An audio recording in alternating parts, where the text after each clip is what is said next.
I was 6 years old when I watched Victoria push my mother down the stairs. The memory is burned into my mind with perfect clarity: Mom's cream cardigan, Victoria's red nails gripping her shoulders, the sickening sound of her body hitting each step. I had been hiding behind the upstairs banister, clutching my teddy bear, frozen in terror as their argument escalated. "You'll never take my family," Mom had said. Victoria's smile was cold. "I already have." Then she pushed. Mom's eyes found mine as she fell, and I saw everything in that moment: love, fear, warning. Victoria followed Mom's gaze and locked eyes with me. Time stopped. She descended the stairs slowly, checked Mom's pulse, then pulled out her phone. Her voice transformed into panicked sobs as she called 911. "Please help. My stepdaughter fell. She's not breathing." When she hung up, she looked directly at me and whispered, "No one will believe a confused little boy. Tell anyone, and Daddy might have an accident too." I understood the threat. My father arrived home to police cars and paramedics. Victoria played the devastated stepmother perfectly, crying into his shoulder while I stood silent and numb. Dad knelt before me, asking what happened, but Victoria's warning echoed in my head. I was trapped with a murderer, and no one would save me. The funeral was a performance. Victoria wore black and held tissues delicately, accepting condolences with trembling grace. Everyone praised her strength, her dedication to poor little Marcus. I watched her console my grandmother while wearing Mom's pearl necklace, the one she promised would be mine someday. 3 months later, Victoria had erased Mom from our house completely. She donated Mom's clothes, replaced family photos with new ones featuring herself, and redecorated Mom's study into her personal spa room. When I protested, Dad told me Victoria was helping us move forward through grief. At night, I heard Victoria in what used to be my parents' bedroom, laughing on the phone about life insurance policies and estate planning. I started keeping a journal, hiding it under my mattress. I wrote down everything, every lie Victoria told, every possession of Mom's she claimed was lost or donated. I documented the fake tears, the manipulated conversations, the way she isolated Dad from his friends. One afternoon, while Victoria was at the salon, I searched her jewelry box. There, beneath expensive watches and designer bracelets, I found Mom's engagement ring, the heirloom diamond Victoria had told everyone disappeared. She was keeping trophies. That night, I added this discovery to my journal, promising myself that someday, somehow, I would make Victoria pay. By age 10, I had learned to make myself invisible. Victoria preferred it that way. The quiet, traumatized stepson gave her more sympathy points with Dad's colleagues and our relatives. I overheard everything. One evening, while pretending to do homework, I listened to Victoria on the phone discussing Mom's trust fund. "The boy gets it at 25, but Daniel controls it until then. We just need to gradually redirect the investments." My stomach turned. She wasn't just a murderer, she was stealing my inheritance. I needed proof, real evidence that adults would believe. I started exploring the attic, searching for anything Victoria might have missed when she erased Mom's presence. Behind old Christmas decorations, I found a box labeled Marcus, 18th birthday. Inside were letters, dozens of them, written in Mom's handwriting. My hands shook as I read. "My darling Marcus, if you're reading this, something has happened to me. I pray I'm wrong, but I've been noticing concerning things about Victoria." Mom had suspected. She documented Victoria's manipulation, her questions about life insurance, her interest in Dad's business accounts. The final letter mentioned a safety deposit box at First National Bank, containing evidence, in case something happens. Mom had been building a case, but she died before finishing it. I was holding her investigation, and suddenly I understood, I could finish what she started. At 13, I began building my own network. My neighbor, Mrs. Chen, was a retired police detective with kind eyes and a sharp mind. She noticed how I flinched when Victoria called my name, how I tensed whenever she touched me. I started visiting her, ostensibly to help with yard work, but really to ask hypothetical questions. "Mrs. Chen, how do police investigate suspicious deaths?" I asked one afternoon while raking leaves. She paused, studying me carefully. "Why do you ask, Marcus?" I shrugged, trying to appear casual.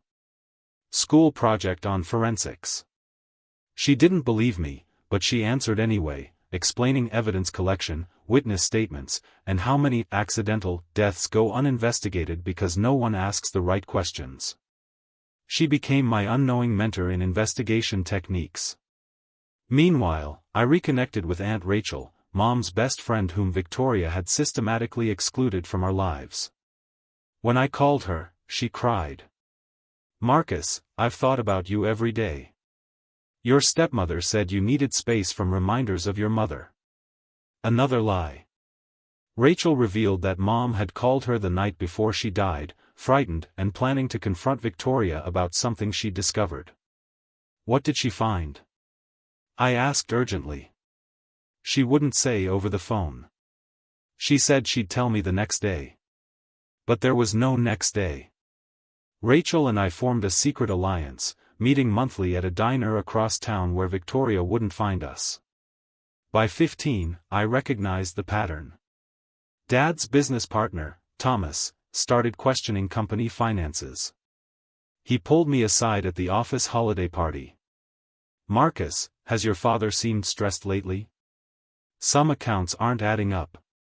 I knew Victoria had been accessing Dad's computer at night. I'd seen her. 2 weeks after that conversation, Thomas died of carbon monoxide poisoning in his garage. The police ruled it accidental, a faulty heater. I knew better. Victoria attended his funeral and performed her sympathy routine flawlessly. That evening, I heard her tell Dad, "At least Thomas is at peace now. Some problems just resolve themselves." The coldness in her voice made my blood freeze. She was escalating, growing bolder. I photographed Victoria's movements, recorded her phone conversations when possible, and documented every suspicious incident in my ever-growing journal collection. But I was paralyzed by fear. If I moved too soon, presented weak evidence, Victoria would destroy it in me. I needed ironclad proof. Mrs. Chen noticed my anxiety. "Marcus, whatever you're carrying, it's eating you alive. You can trust me." I wanted to, desperately. But Victoria's threat from that night echoed constantly, "Daddy might have an accident too." I couldn't risk my father's life. So I continued my silent documentation, watching, waiting, and planning for the day I'd be strong enough to bring her down. At 17, my restraint shattered. I couldn't watch Victoria manipulate Dad for one more day. I confronted him in his study, presenting years of evidence, journal entries, photographs, recorded conversations. "Dad, Victoria killed Mom." I watched her do it. His face went pale, then red. "Marcus, that's enough.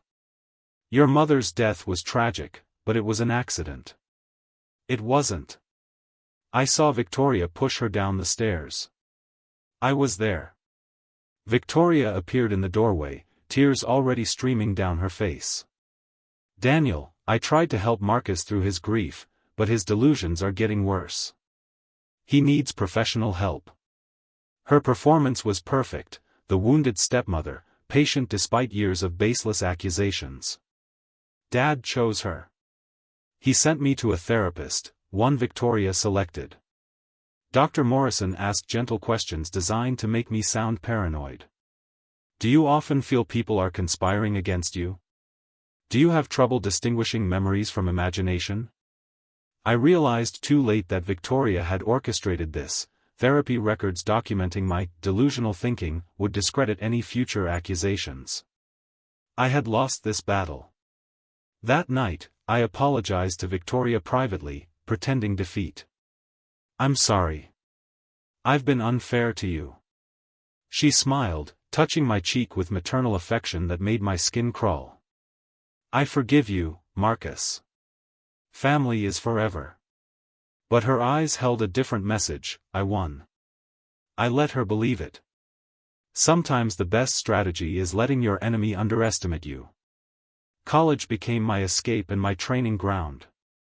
I accepted a scholarship 3 states away, studying criminal justice while Dad and Victoria believed I was finally moving on. In reality, I was investigating Victoria's past with access to university databases and legal resources unavailable to a teenager. I discovered her identity only existed for 15 years. Before becoming Victoria Miller, there was nothing, no birth certificate, no school records, no employment history. She had created herself from nothing. Digging deeper through newspaper archives, I found Veronica Matthews, wanted for questioning in her first husband's disappearance in Nevada. The photo was younger, different hair color, but unmistakably Victoria.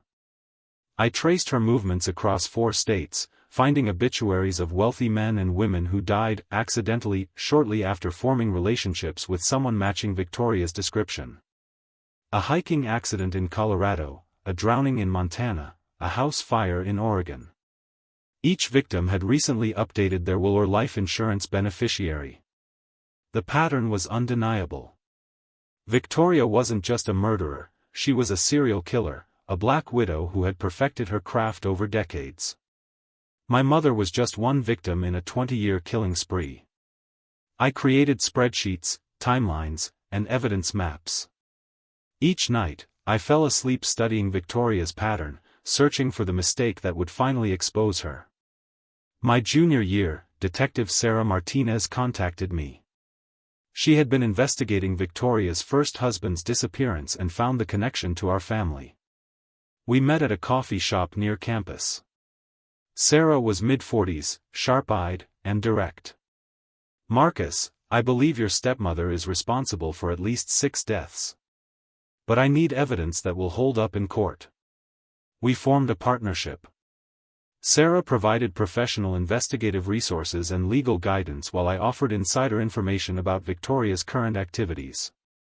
Together, we documented Victoria's offshore bank accounts, false identities, and financial transactions spanning 2 decades.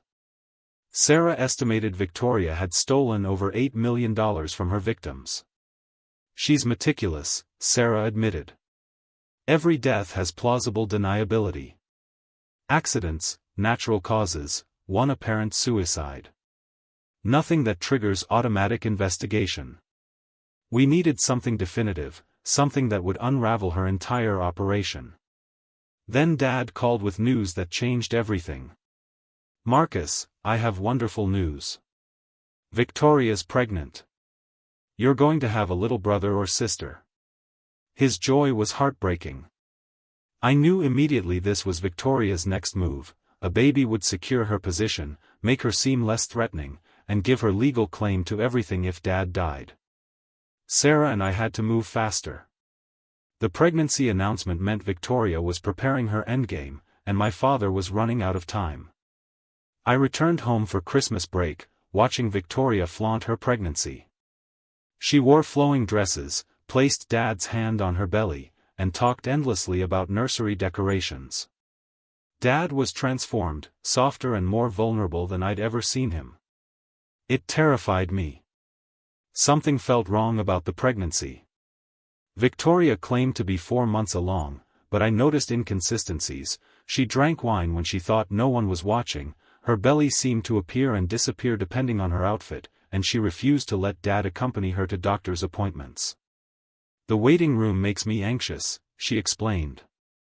I need this to be my peaceful time. I confided my suspicions to Sarah. Could she be faking it? It's possible. She's done it before. Sarah sent me copies of Victoria's medical records from a previous identity. Veronica Matthews had faked a miscarriage to manipulate a boyfriend into proposing.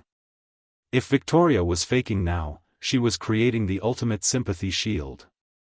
Pregnant women aren't suspected of murder. I needed proof. On Christmas Eve, while Victoria showered, I photographed her medical ID card and her prescription bottles. Sarah ran them through medical databases. The results confirmed my suspicions. Victoria had undergone tubal ligation 15 years ago. She couldn't be pregnant. Moreover, her real age was 47, not 42 as she claimed. Everything about Victoria was a lie, including the child she was supposedly carrying. But if there was no baby, what was she planning? January brought clarity and horror. I hacked Victoria's computer, something Sarah taught me how to do legally through Dad's shared network access, and found her research history. Untraceable poisons. Life insurance policy terms. Staging convincing suicides. Dad's life insurance had been increased to $5 million 6 months ago, with Victoria as the sole beneficiary. Forged signatures on the beneficiary update forms were nearly perfect. She was planning to kill him, and soon. The fake pregnancy was her timeline. She needed to lose the baby, from grief after Dad's suicide, creating maximum sympathy while inheriting everything. I found shopping receipts for prescription sleeping pills, the same type used in her previous victim's apparent suicide. Every detail was planned with chilling precision. I faced an impossible choice: warn Dad and risk him not believing me again, or let Victoria's plan progress while gathering evidence. Sarah and I chose the dangerous middle path. We would let Victoria think her plan was working while documenting everything and preparing to intervene at the last moment. I secretly replaced Victoria's purchased pills with harmless vitamin supplements, identical in appearance. She would try to poison Dad, but he'd survive, and we'd have everything on camera. Sarah stationed undercover surveillance outside our house. I installed hidden cameras throughout the house, ensuring every room was monitored. We were ready. Now we waited for Victoria to make her move, knowing that one mistake could cost my father his life. Victoria acted on February 14, Valentine's Day, appropriately theatrical. I watched remotely from campus via the hidden cameras as she prepared Dad's evening whiskey, crushing pills into the amber liquid. Her face showed no emotion, just cold efficiency. Dad came home with roses for her, kissing her cheek and settling into his favorite chair. My heart hammered as he reached for the glass. But I had prepared for this. 3 days earlier, I'd warned Dad's doctor about potential poisoning, providing enough information to ensure blood tests would be run immediately if he showed symptoms. When Dad collapsed 20 minutes after drinking the whiskey, Victoria called 911 with perfect panic in her voice. "My husband. He's not breathing. Please hurry." But this time, Detective Martinez was waiting. She arrived with the ambulance, warrant in hand. While paramedics treated Dad, his symptoms were mild thanks to my substitution. Police searched the house. They found the original pills hidden in Victoria's vanity, the forged insurance documents in her safe, and her research history on her computer. Victoria's mask cracked when she saw Sarah. "What is this? My husband is dying and you're harassing me?" "Your husband is being treated for poisoning," Sarah replied calmly. "And you're under arrest for attempted murder." Victoria's eyes found mine as I entered the house. Pure hatred replaced her usual careful expression. "You," she hissed. "I should have killed you that night when you were small and easy to eliminate." The admission, caught on police body cameras, was damning. But I knew it wasn't enough for murder charges. Victoria posted bail within 48 hours, her expensive lawyers arguing circumstantial evidence and accidental pill mix-ups. She went on the offensive immediately, filing a restraining order against me and accusing me of elder abuse against Dad, of planting evidence, of being obsessed with destroying her out of childhood jealousy. Her lawyers painted me as disturbed, citing my teenage therapy records that she had orchestrated. The media picked up the story, and Victoria played her role perfectly, the pregnant woman falsely accused by her jealous stepson. News outlets ran headlines like "Stepson's Vendetta" and "Family Torn Apart by False Accusations." Social media exploded with strangers defending Victoria, attacking me as an entitled child who couldn't accept his father's happiness. Dad, recovering in the hospital, was confused and medicated. Victoria visited daily, crying at his bedside, whispering about my betrayal. The restraining order meant I couldn't see him, couldn't explain, couldn't defend myself. My reputation was destroyed. Friends from high school avoided me. Relatives sent angry messages. Even some of my professors looked at me differently. Sarah warned me that without concrete proof of the original crime, Mom's murder, Victoria would walk free on the attempted murder charge. Her lawyers would create reasonable doubt, argue the pills were Dad's prescription mixed up accidentally, suggest the insurance increase was routine financial planning. We were losing. I had one card left to play, Mom's safety deposit box. It was time to find out what she had hidden there. The safety deposit box was at First National Bank, registered under Mom's maiden name, Claire Morrison. I brought her death certificate and my birth certificate proving I was her son. The bank manager, an older woman with sympathetic eyes, led me to the vault. My hands shook as I turned the key. Inside was a journal, photographs, and a USB drive. Mom's journal detailed months of suspicions about Victoria, strange phone calls, lies about her past, manipulative behavior toward Dad. The photographs showed Victoria meeting secretly with Dad months before Mom's death, suggesting premeditation. But the USB drive was the real treasure. Mom had installed a hidden security camera in our upstairs hallway after her suspicions grew. The footage was dated the night she died. I watched it alone in the bank's private viewing room, tears streaming down my face. The video showed everything: the argument, Victoria's deliberate push, Mom falling, Victoria checking her pulse and waiting to ensure she was dead before calling for help. It was crystal clear, time-stamped, and legally admissible. I finally had my smoking gun. But instead of immediately turning it to police, I made a different decision. I wanted Victoria to suffer the way she made me suffer, with fear, uncertainty, and the slow destruction of everything she had built. I would break her psychologically before I destroyed her legally. She had taught me patience during 11 years of silence. Now I would teach her terror during her final days of freedom. I began sending Victoria anonymous messages, cryptic references to things only the killer would know. Do you remember the sound she made on the third step? Cream cardigan stain so easily. Hidden cameras see everything. I watched through contacts at our old house as Victoria became increasingly paranoid, checking rooms obsessively, drinking more, sleeping less. Her perfect composure cracked. I arranged for the hallway where Mom died to be renovated, making it look exactly as it did that night. Then I invited Victoria to a family meeting to discuss reconciliation, a setup Sarah helped orchestrate that didn't violate the restraining order. Victoria arrived with her lawyer, confident and controlled. But walking down that recreated hallway, I watched her face pale. We gathered in the living room, and I played old home videos of Mom, birthday parties, Christmas mornings, ordinary moments of happiness before Victoria. Each video was a psychological needle. Remember these days, Victoria? Before you murdered her? Her lawyer objected, but Victoria couldn't look away from the screen, her hands trembling. I never mentioned the safety deposit box to you, I said casually. Did I? Victoria's eyes widened microscopically. She hadn't known whether Mom's mentioned box actually existed or where it was. Now she knew I'd found it. What was in it? She asked before her lawyer could stop her. I smiled. Wouldn't you like to know?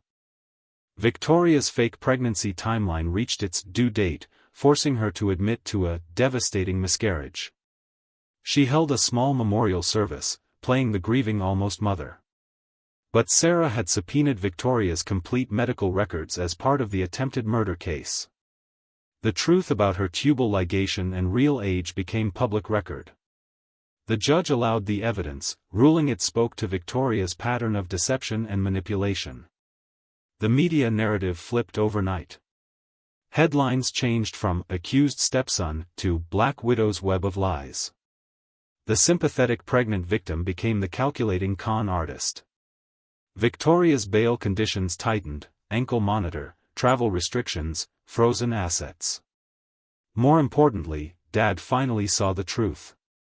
The medical evidence of Victoria's deception was undeniable, something even his love-clouded judgment couldn't rationalize away. Sarah and I visited him in his new apartment, away from Victoria. I showed him everything: the journal, the photographs, the timeline of Victoria's victims. He aged 10 years in that conversation, realizing he'd been sleeping next to Mom's murderer, that he'd chosen Victoria over me, that he'd nearly died too. "I'm sorry," he whispered. "Marcus, I'm so sorry. I should have believed you." "You believe me now," I replied. "That's what matters." Dad agreed to testify against Victoria, providing evidence of forged signatures, financial manipulation, and her suspicious behavior. His testimony would corroborate the attempted murder charge and open the door for murder charges in Mom's death. Victoria's legal defense began crumbling. Sarah connected me with other survivors, people whose loved ones had died suspiciously around Victoria. Margaret's brother fell off a cliff during a hike with Veronica 15 years ago. James's mother married Victoria under another name and died of heart failure after changing her will. Robert's business partner drowned after discovering financial discrepancies. We formed a coalition, pooling evidence and resources. Each person provided pieces of the puzzle, similar patterns of manipulation, forged documents, convenient accidents, and substantial inheritances. Together, we hired a forensic accountant who traced Victoria's money across multiple states and identities. The scope was staggering. Over 25 years, Victoria had accumulated $12 million from her various victims. She had used at least 6 identities, targeted both men and women, and left a trail of death disguised as misfortune. The accountant presented his findings to authorities. "This is one of the most sophisticated serial fraud and murder operations I've encountered. She's been refining her methods for decades." We filed a massive civil lawsuit in addition to criminal charges, freezing all Victoria's assets and accounts. Every dollar she'd stolen would be returned to victims' families. Victoria's expensive lawyers suddenly had no money to pay their fees. Her bail was revoked when evidence of additional crimes surfaced. She was returned to jail to await trial. Her empire of lies finally collapsed. I visited the jail once, looking through the glass at the woman who had haunted my life. She looked smaller somehow, diminished without her designer clothes and carefully maintained appearance. The trial began in September. I sat in the courtroom every day, facing Victoria across the room. She maintained her innocent act, but the cracks showed: the trembling hands, the dark circles under her eyes, the way she flinched when prosecutors displayed evidence. Her public defender, assigned after her assets were frozen, was competent but overwhelmed by the prosecution's evidence mountain. Sarah testified about the pattern of deaths following Victoria across multiple states. The forensic accountant detailed the money trail. Margaret, James, and Robert testified about their lost loved ones and suspiciously similar circumstances. Dad testified about the forged insurance documents and Victoria's admission about the poisoning when she thought he was dying. Each day brought new revelations. The jury looked increasingly horrified. But Victoria's defender created threads of reasonable doubt: coincidence, circumstantial evidence, a vindictive stepson's obsession. "The prosecution wants you to believe my client is a monster," he argued. "But what they have is speculation, not proof." I worried he was right. Without the video evidence of Mom's murder, which couldn't be introduced in the attempted murder trial, the jury might not convict. Then Victoria made a crucial mistake. Against her lawyer's desperate advice, she insisted on testifying. Her narcissism wouldn't allow silence. She needed to perform, to manipulate, to win. It would be her downfall. Victoria took the stand wearing a modest dress and minimal makeup, playing the victim role. Initially, she was convincing, the misunderstood woman falsely accused by a troubled stepson who never accepted her. She dabbed tears while describing her love for Dad and her attempts to be a good stepmother despite my hostility. But during cross-examination, the prosecutor was surgical. "Ms. Miller, why did you tell the hospital staff you were 42 when your birth certificate shows you're 47? People are sensitive about age. It's harmless vanity." "Is faking a pregnancy harmless vanity?" "I had a miscarriage. It was traumatic." "You had your tubes tied 15 years ago.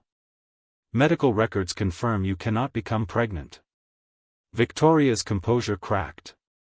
"That's private medical information. You made it public when you used a fake pregnancy to manipulate your husband and gain sympathy." The prosecutor pressed harder. "Let's discuss the night Claire Morrison died. You called 911 at 10:47 p.m., correct?" "Yes, after I found her at the bottom of the stairs." "How did you know she fell from the top of the stairs specifically?" Victoria froze. I assumed." "You told the 911 operator she fell from the top landing. But if you found her at the bottom, how did you know where she fell from?" "I don't remember exactly what I said. I was panicked." "You also told investigators she hit her head on the third step. How would you know that detail?" Victoria's face flushed red. "I must have seen it when I found her. The third step showed no blood spatter. The coroner confirmed she hit her head on the seventh step, not the third. That information wasn't released publicly." "How did you know about the third step, Ms. Miller?" The courtroom was silent. Victoria realized her mistake. She had revealed knowledge only the killer would have. "I misspoke. I meant seventh. You specifically said third. Just like you specifically knew she fell from the top landing. Almost as if you watched her fall. As if you were there when it happened." "I was. I heard the fall and came running." "From where?" "You told investigators you were in the kitchen, 2 rooms away. You couldn't have seen or heard specific details." Victoria's lawyer objected repeatedly, but the damage was done. Victoria's temper finally erupted. "You have no idea what it takes to survive in this world. Some people are prey, and some people are predators. Claire was weak, always weak. She had everything and appreciated nothing." The courtroom erupted. Victoria's lawyer looked horrified. The prosecutor smiled slightly. "So you're saying Claire Morrison deserved to die?" Victoria caught herself, but too late. "No, I'm saying that life isn't fair. Sometimes people who deserve things don't get them, and people who don't deserve things do." She looked directly at me, hatred burning in her eyes. "Some people just won't stay down, no matter how many times you push them." The jury deliberated for 3 hours. When they returned, the forewoman read the verdict: guilty on all counts of attempted murder, fraud, and conspiracy. Victoria's face remained blank, but I saw her hands clench. She was sentenced to 20 years. But more importantly, the prosecution immediately filed murder charges for Mom's death based on Victoria's testimony admissions. The new trial was scheduled for spring. Prosecutors in 3 other states filed additional murder charges for Victoria's previous victims. She was now facing multiple life sentences. Victoria was denied bail and held in maximum security. For the first time in 11 years, I slept without fear. She couldn't hurt anyone anymore. I visited Mom's grave and told her everything. "Justice is coming, Mom. I promised I'd finish what you started." Sarah informed me that Victoria wanted to make a deal, confess to everything in exchange for life in prison instead of the death penalty. The prosecutor was considering it. Part of me wanted Victoria to face maximum penalties, but another part just wanted closure. I told the prosecutor to accept the deal. Death would be too easy for Victoria. Life in prison, stripped of her stolen money, her false identities, and her power to manipulate meant she'd spend decades with nothing but her crimes for company. That seemed like a more fitting punishment. Besides, a detailed confession would give all the victims' families closure. They deserved to know the truth about how their loved ones died. Victoria's confession was recorded in a stark interview room. Sarah and I watched through one-way glass as she recounted her crimes with chilling detachment. She admitted to killing Mom, attempting to kill Dad, and murdering 3 other people. She showed no remorse, only irritation at being caught. Claire was easy, Victoria said matter-of-factly. She suspected something but waited too long to act. The security camera was clever, but she should have gone to police immediately instead of hiding evidence. That hesitation killed her. Why did you target her specifically? The prosecutor asked. Daniel had money, good investments, a respected position. Claire was in the way. Simple as that. And Marcus? You threatened a 6-year-old child. Victoria smiled slightly. Children are easy to control through fear. I knew what he saw, but I also knew no one believes children over adults. I underestimated his patience though. Most children would have broken, told someone impulsively. Marcus waited 11 years, building evidence, planning. That's unusual. Almost admirable. Hearing her praise my revenge planning made my skin crawl. She described her other victims with the same cold efficiency, researching their finances, building trust, staging accidents, collecting insurance money. She showed no empathy, no recognition of the lives destroyed. The psychologist evaluating her confirmed what we already knew: Victoria was a psychopath, incapable of genuine emotion or remorse. Understanding this helped me process that nothing I could have done differently would have saved Mom. Victoria was always going to kill. The civil suits resolved over the following months. Victoria's $12 million was divided among victims' families based on their losses. Dad and I received $3 million, which felt meaningless. No amount of money could replace Mom. I donated my share to establishing the Claire Morrison Foundation, providing legal advocacy, therapy services, and educational scholarships for children who had lost parents to violent crime. I wanted Mom's death to create something positive, to help others survive trauma like I had. Dad donated his portion to domestic violence prevention programs, trying to atone for his blindness to Victoria's manipulation. We were rebuilding our relationship slowly, attending therapy together and having honest conversations about the past. I chose her over you, he admitted during one session. I failed you when you needed me most. You were being manipulated by an expert, I replied. Victoria fooled detectives, lawyers, and multiple families. You're not weak for falling for her lies. But forgiveness was a process, not an event. We had years of missed connection to rebuild. The civil suits revealed even more victims we hadn't known about: elderly people Victoria scammed, business partners she defrauded, people she exploited without killing. The full scope of her 25-year operation became clear. Victoria had destroyed dozens of lives in her pursuit of money and control. I gave interviews about recognizing predatory behavior and believing children who report abuse. Media outlets asked me to share my story, turning my private trauma into public advocacy. Victoria's final sentencing for Mom's murder occurred on a cold November morning. The courtroom was filled with victims' families. Each gave impact statements describing their losses. Margaret spoke about her brother's love of hiking and how Victoria stole his future. James described his mother's kindness and the hole her death left. Dad testified about losing his wife and nearly dying himself. When my turn came, I walked to the podium and looked directly at Victoria. I was 6 years old when you murdered my mother. I watched you push her down the stairs, then threaten me into silence. For 11 years, I lived with a monster, pretending not to know the truth. You took my childhood, my mother, and nearly my father.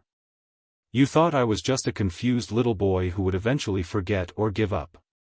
I paused, letting the words sink in. But you underestimated something crucial: a child's love for his mother. That love sustained me through fear and isolation. It drove me to document your lies, investigate your past, and build the case that finally stopped you. You didn't break me. I survived you, and now you'll spend the rest of your life in prison because that 6-year-old boy never stopped fighting. Victoria stared at me with empty eyes. Whatever humanity she'd once possessed was long gone. The judge sentenced her to life without parole for Mom's murder, plus consecutive sentences for other crimes. She would die in prison. As guards led Victoria away, she looked at me one final time. I felt nothing, no hatred, no satisfaction, just emptiness where she used to be. 2 years passed. I graduated with my criminal justice degree and began working with Sarah's cold case unit, specializing in investigating suspicious accidents and helping families get justice. My relationship with Dad continued improving through therapy and honest communication. He sold the house where Mom died and moved to a smaller place without painful memories. We had dinner weekly, slowly learning to be father and son again. The Claire Morrison Foundation helped over 200 families, providing resources I wished existed when I was young. I published a book about my experience, becoming an advocate for children trapped in abusive situations. Speaking engagements took me across the country, sharing Mom's story and encouraging people to trust their instincts about dangerous relationships. I started dating again, meeting Sarah through a mutual friend, Sarah the person, not Detective Martinez. She understood trauma, having lost her own father to violence. We built something careful and honest, 2 survivors learning to trust. Life became about more than revenge. I visited Mom's grave regularly, telling her about my life, the foundation's work, the families we'd helped. I planted a garden in her memory at the courthouse, roses and lavender, her favorites. Beauty emerging from tragedy. Dad joined me sometimes, laying flowers and sharing memories of happier times. We talked about Mom openly now, keeping her memory alive with stories instead of silence. The 6-year-old boy who witnessed murder had become a man who protected others from similar fates. Last week, I received a letter from the prison. Victoria was dying of cancer and wanted to meet. Everyone advised against it, Dad, Sarah, my therapist. But I needed to close this chapter completely. The prison visiting room was stark and cold. Victoria looked nothing like the confident woman from my childhood. She was gaunt, gray, diminished by illness and captivity. We sat across from each other, separated by a table and a lifetime of trauma. "Why did you want to see me?" I asked. Victoria studied me for a long moment. "I'm curious. Where did I go wrong? What mistake led to this?" Even dying, she wanted to know her technical errors, not to understand the moral ones. "You went wrong when you underestimated a child's love for his mother," I said. "That love kept me going for 22 years. She nodded slowly. "Your mother fought back at the end, did you know? Her last words were, 'Marcus will know.' I should have listened." The revelation hit hard. Mom's final thoughts were of protecting me, warning me. "Did I ruin you?" Victoria asked. I considered the question carefully. "You tried. But I'm not defined by what you did to me, I'm defined by how I survived it. You took my mother, but you didn't take my future." I stood to leave, done with Victoria forever. Walking out, I called Dad to confirm dinner plans, texted Sarah about weekend plans, and reviewed case files for the foundation. My life wasn't about Victoria anymore. It was about purpose, healing, and honoring Mom's memory by protecting others. That was the real victory, not destroying Victoria, but building something meaningful from the ashes she left behind. I had survived, and I had won.